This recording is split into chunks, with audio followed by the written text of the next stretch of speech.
कहाँ राजा भोज, कहाँ गंगू तेली। ये कहावत तो हम सबने सुनी ही है ना।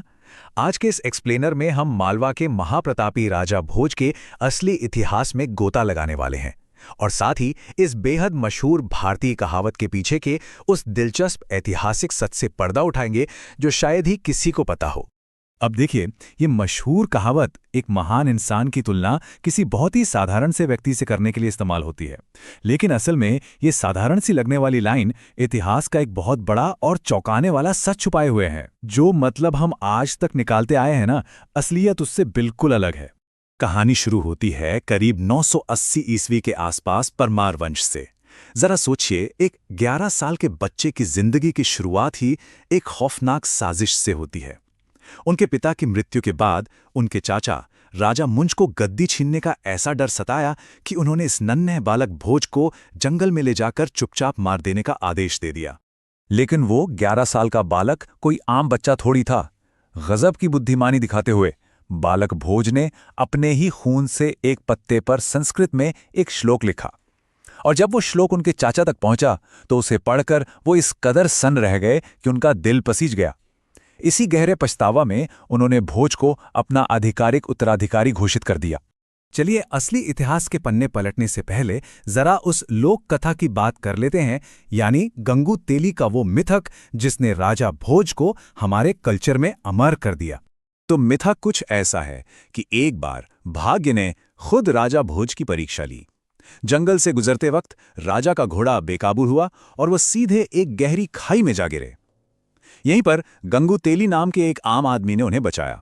कहानी कहती है कि चोट की वजह से राजा की याददाश्त चली गई और वो अपनी शाही पहचान भूलकर एक नौकर की तरह तेल निकालने का काम करने लगे। अब कहानी में ट्विस्ट यहां आता है कि कोलू चलाते समय राजा भोज जब गाते थे तो उनकी आवाज में गजब का जादू होता था। इसी बेजोड़ संगीत ने उन्हें एक शाही संगीत प्रतियोगिता तक पहुंचा दिया। वहां उनकी आवाज सुनकर सब दंग रह गए और 4 बड़े विद्वानों ने उनसे सवाल पूछकर दुनिया के सामने उनकी असली शाही पहचान को साबित किया। दिलचस्प कहानी है ना। लेकिन अब आते हैं असली इतिहास पर, मालवा के असली वीर योद्धा की सच्चाई पर, जो इन लोक कथाओं से कहीं ज्यादा हैरान करने वाली है। जरा इस टाइमलाइन पर गौर कीजिए। 1010 ईस्वी में गद्दी पर बैठने से लेकर 1055 तक राजा भोज का जीवन तेल निकालने में नहीं बीता, बल्कि ये दौर था विशाल सैन्य अभियानों का, बड़े बड़े युद्धों का और बहुत ही आक्रामक तरीके से अपना साम्राज्य फैलाने का। 1010 ईस्वी में जब उन्होंने सिंहासन संभाला तो उनका सबसे पहला और सबसे बड़ा मकसद था इंतकाम। उन्हें चालुक्य वंश के राजा जय सिंह के हाथों अपने पिता की अपमानजनक हार का बदला लेना था। और बस इसी बदले की आग ने एक ऐसे योद्धा को जन्म दिया जिसने आगे चलकर बहुत कुछ बदल दिया। इनकी सैन्य ताकत देखिए, एकदम जबरदस्त। इन्होंने सिर्फ चालुक्य राजा जयसिंह को ही पीछे नहीं धकेला, बल्कि त्रिपुरी के कलचुरी इलाकों से लेकर राजस्थान और कोंकण तक अपना दबदबा कायम किया।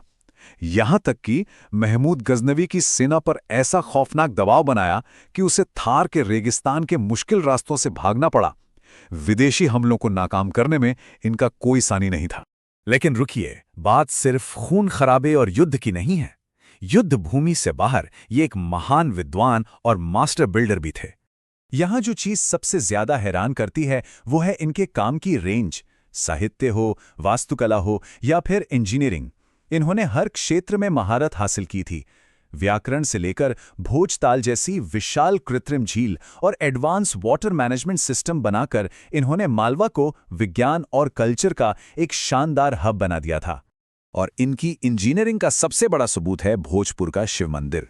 ये एक ऐसा विशाल और भव्य डिजाइन था जो भले ही अधूरा रह गया, लेकिन इसका विशाल शिवलिंग और शानदार नक्काशी इतनी कमाल की है कि इसे अक्सर पूर्व का सोमनाथ कहकर बुलाया जाता है। और जरा इस नंबर को देखिए, 84। ये कोई छोटा मोटा आंकड़ा नहीं है।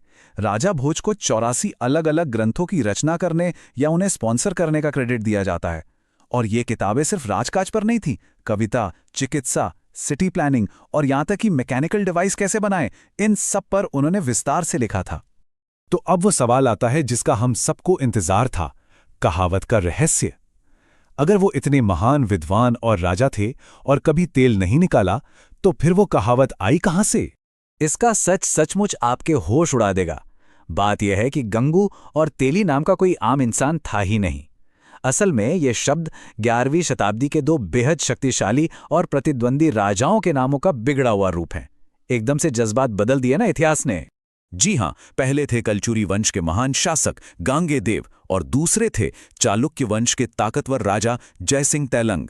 इस कहावत का असली मतलब ये था कि ये दोनों पराक्रमी सम्राट मिलकर भी महान राजा भोज की विशालता और युद्ध कौशल के सामने कहीं नहीं टिकते थे। लेकिन हुआ क्या?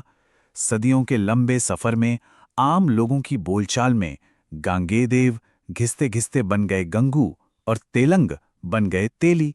बस एक मामूली सी भाषाई गलती और पूरा का पूरा अर्थ ही पलट गया।